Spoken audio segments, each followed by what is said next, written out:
Thank you for watching this edition of the Fox 7 Austin Crime Watch Digital Exclusive. I'm Dave Froehlich. We're taking a look at some of the crime stories that have recently made headlines in our area. Well, police have released the body camera footage from the deadly officer-involved shooting on August 28th. This happened inside a Thundercloud Subs in South Austin. Here's more from Fox 7 Austin Crime Watch reporter Meredith Aldis.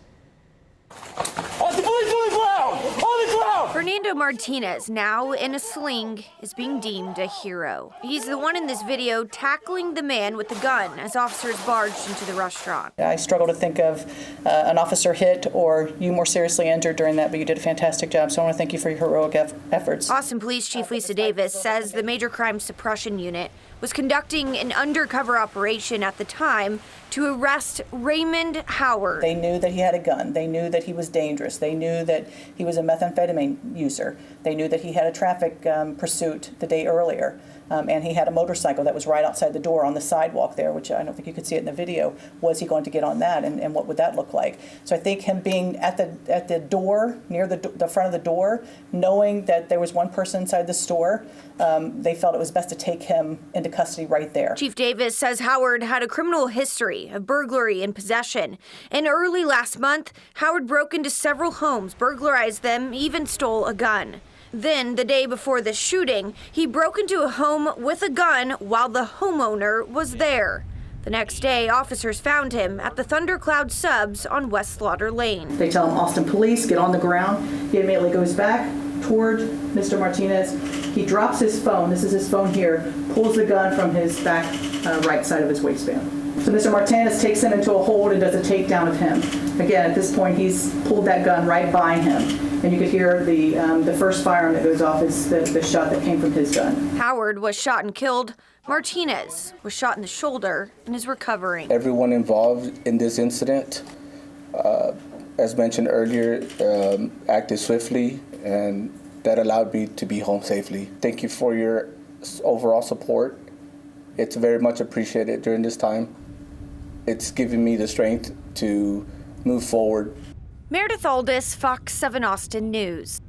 Well, the man accused of several attacks on the University of Texas campus earlier in the year is set to be released.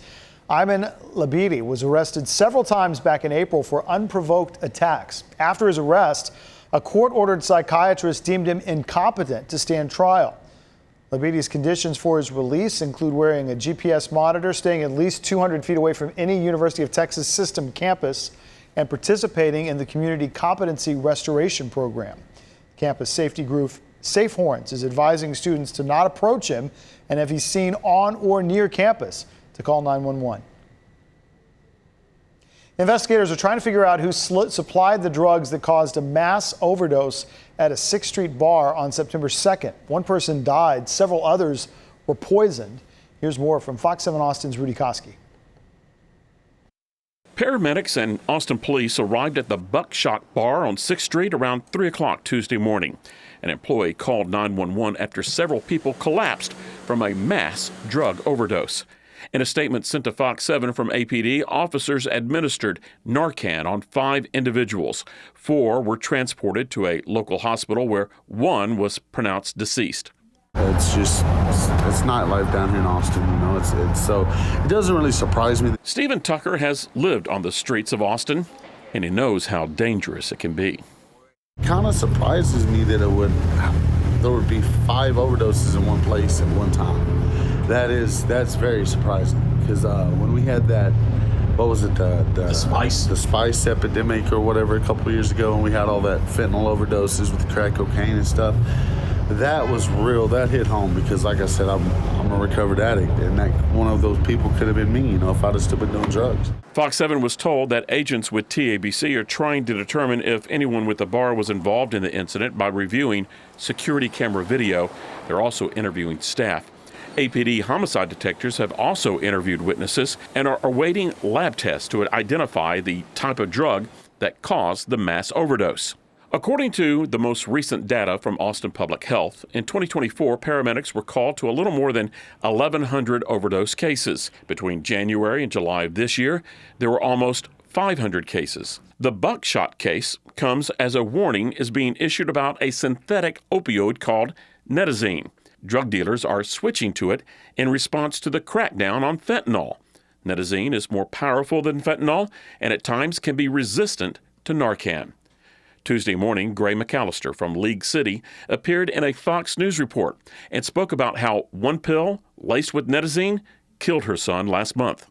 I'm just one person, right? And trying to spread awareness on something like this. As you mentioned, DEA, federal law enforcement, they've spent a lot of effort on one pill can kill and, raising awareness about fentanyl. And nitazines aren't even in anyone's vernacular. But more people are talking about it, and I'm told that this year there have been 2 deaths linked to Netazine in Travis County, and I'm also told that that number may increase as more test results come in. In downtown Austin, I'm Rudy Koski, Fox 7 Austin News. Austin police are looking for a man accused of crashing a truck into a restaurant. This happened early in the morning of August 3rd. According to investigators, Darian Bowyer stole the truck from a family member. Witnesses say they saw him driving recklessly, running a red light while driving fast near Burnett and 47th. We're told he lost control, hit the restaurant. Police say he abandoned the truck and hasn't been seen since. He's now facing several charges, including felony criminal mischief. A new report analyzing deaths at Lady Bird Lake is out, and it's casting doubts on the possibility of a serial killer in Austin. The Austin Police Department continues to say there's no reason for them to believe the deaths are connected. Here's more from Fox 7 Austin's Katie Pratt. The independent study is meant to debunk the Rainey Street Ripper theories, which it blames the, quote, social and mainstream media for fueling speculation of a serial killer. But let's not spend money and time chasing phantom serial killers because social media is propagating something that's sensational to get a few more clicks. According to its findings, the majority of bodies were found near Auditorium Shores and Barton Creek. It shows since 2004, 8 victims have been recovered from the areas within Congress Avenue and I-35 near the Rainey Street district. We found that there were no indications of a serial killer. We found that the number of drownings are consistent with historical frequencies of drownings in Austin, but also comparable to Texas generally. When looking at the past 3 years, the causes of deaths have been mainly attributed to accidental drownings. Second is suicide, as well as drug overdoses and natural causes. But it is, from my understanding, very dangerous because these underwater shelves, I think something you've reported on. Only 1 case has been ruled a murder. About a half a dozen of these cases remain unknown. We have to recognize that downtown Austin, particularly Rainey Street, has seen a dramatic increase in especially since the pandemic, of the number of people going there. The study lists Fox 7 as one of its references, citing our June report. Dr. Rosmo says he started on it in May, and it took him all summer to complete. Pflugerville police have arrested 4 people in connection with a couple of strange deaths. 39-year-old Gerard Crespin and 18-year-old Elijah Stark both vanished in 2021. One body was found in Williamson County. The other was found dead in Tennessee. This is a mugshot of 39-year-old Rico Huey, who's been arrested for murder and 2 counts of tampering with a corpse. 3 more suspects face murder or tampering with a human corpse charges. Detectives haven't said how they connected the suspects to the victims. Deputies in Fayette County recently made a big drug bust. The sheriff's office says on the morning of August 29th, an investigator pulled over a Honda van on I-10 near Engle. 7 kilos, working out to about $245,000 worth of cocaine, was found in that vehicle. The driver, 29-year-old Daniel Lugo from Houston, was arrested and charged with possession of a controlled substance. Travis County Sheriff's Office is looking into a suspicious death following a disturbance call. Here's more on that story from Fox 7 Austin's Alec Nolan. Just before 1 o'clock Sunday morning, Travis County Sheriff deputies responded to a disturbance call on the 8400 block of East Palmer Lane in Manor. 911 callers reported hearing a group of people yelling and fighting in an apartment parking lot near the intersection with State Highway 130. Now, in the minutes before deputies arrived, they say several of the individuals fled the scene here at the Crosswood Commons apartment complex. It was then deputies discovered a female in her 30s lying on the pavement in need of immediate medical attention. CPR was performed before she was taken to a local hospital by Travis County EMS, where she later died just after 4:20 in the morning. Detectives say the case looks suspicious. Witness accounts point to possible physical abuse at the hands of one person at the scene, and detectives are also suggesting the woman may have been pushed in front of a moving vehicle. The ongoing investigation also indicates all parties involved knew each other. Investigators say they are not ruling out any possibility at this time. Police in Kyle are investigating the discovery of a human skull after it was found by a landscaping crew. Kyle police say they were notified around 10:30 in the morning on August 29th that workers found what appeared to be partial human remains. This was in the 5800 block of Kyle Parkway. The search of that area was done by the department's drone team along with Texas Search and Rescue. The remains will be looked at by the medical examiner's office in an effort to try to identify that skull. Police say foul play is not suspected. An Austin family law attorney has been indicted on charges of possession of child porn. His attorney says he's innocent. Fox 7 Austin CrimeWatch reporter Meredith Aldis has that story. An Austin attorney who states on his website he's at home in the courtroom is soon heading to court for felony charges against himself. Garrett Clarkson Higley practices family law, including divorce cases, child custody cases, and addiction recovery case management. He's been practicing since 2004. Court documents reveal last March a Dropbox account with the username Garrett Higley and the law firm's email included was reported to the Internet Crimes Against Children Task Force. 9 files were included in the Dropbox. 7 were videos the affidavit states meet the Texas definition of child pornography. The arrest affidavit says a man who Higley met online came to visit him, and during the several days he stayed, child pornography was constantly playing. The man said Higley had at least 2 hard drives that seemed to be full of child porn. Last week, Higley was indicted on 7 counts of possession of child pornography, 1 being for a child younger than 10 years old. Higley's attorney sent Fox 7 a statement saying in part, quote, "The indictment is not evidence of guilt. Clarkson is presumed innocent. We are cooperating fully with law enforcement and remain confident this case will ultimately be dismissed or that Clarkson will be acquitted at trial." Meredith Aldis, Fox 7 Austin News. Police are looking for a man who they say punched a woman in the face and knocked her out. According to APD, that started as an argument early in the morning of August 17th near 7th and Red River. They say this man you're looking at right here, seen punching the woman in the jaw both in surveillance and cell phone video. He's described as being in his mid-20s with short black hair. He has dimples. He may also have a tattoo on his right forearm. That night, he was wearing a black short-sleeve button-up shirt, black pants, and black shoes. If you have any information, you're asked to please call Austin Police or Crime Stoppers. A man accused of shooting his friend and dumping his body in 2023 was scheduled to have a plea hearing, but that's been reset. Sean Joseph was missing for 12 days before his body was found. Here's more on that story from Fox 7 Austin's Angela Shin. Nearly 2 years have passed since the death of 30-year-old Sean Joseph. His mother, Bridget McCarthy, spoke to Fox 7 ahead of the plea hearing for the suspect, Royce Loggins. Now that it's over, it's so final because I'm like, okay, that's it. On October 5th, 2023, Round Rock police say Joseph was shot in a Walmart parking lot on East Palm Valley Boulevard, and then his body was taken by Loggins. The two were talking for a while in the parking lot before the shooting. McCarthy says her last contact with her son was a text. After I fixed his food and I put the plate up, then I sent him a picture of it, and that was the last text.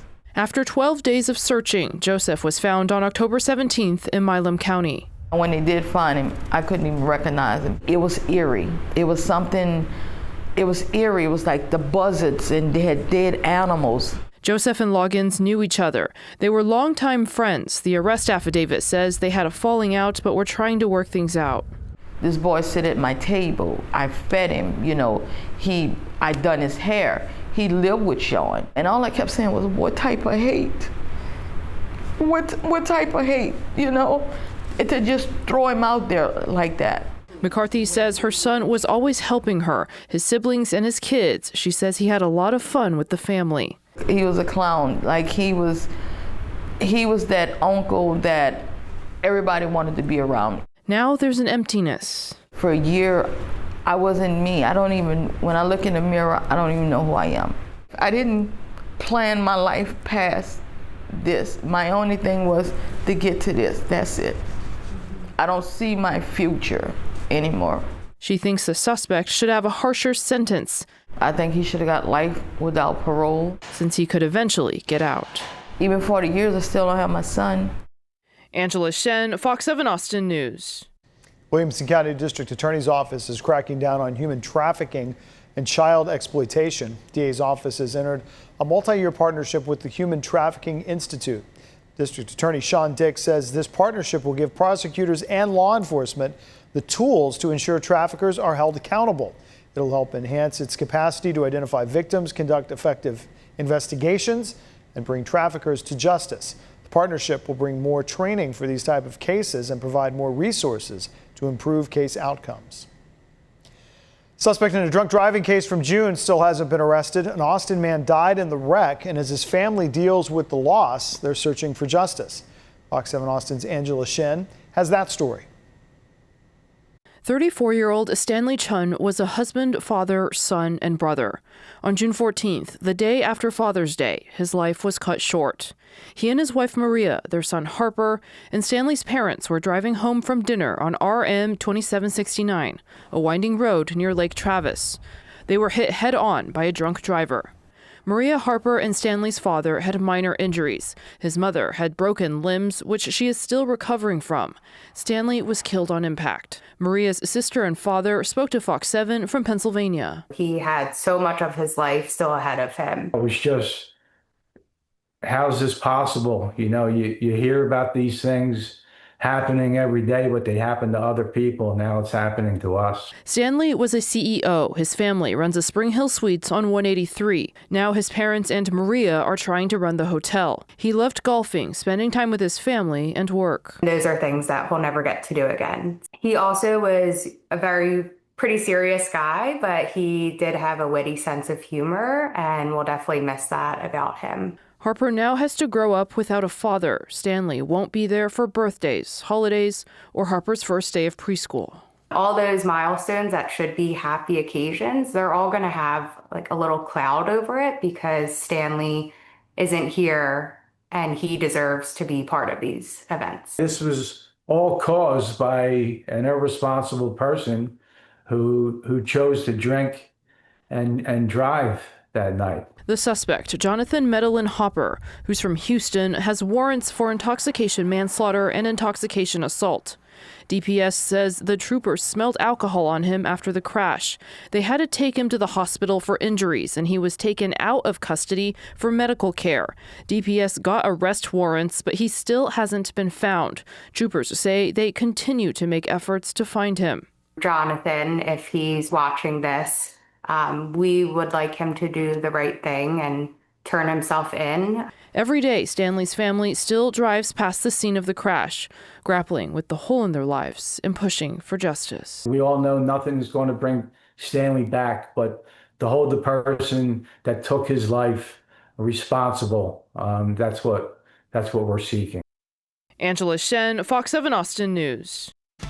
We thank you for watching the Fox 7 Austin Crime Watch YouTube exclusive. Our Crime Watch stories run every Monday on Fox 7 Austin News at 9. And for more stories highlighted in this episode, you can head to our website, fox7austin.com. Also, don't forget to subscribe to the Fox 7 Austin YouTube channel. You can always watch our newscasts and the rest of our content on our Fox local apps. Those are free to download and available for your phone, as well as on connected TV apps like Roku and Apple TV.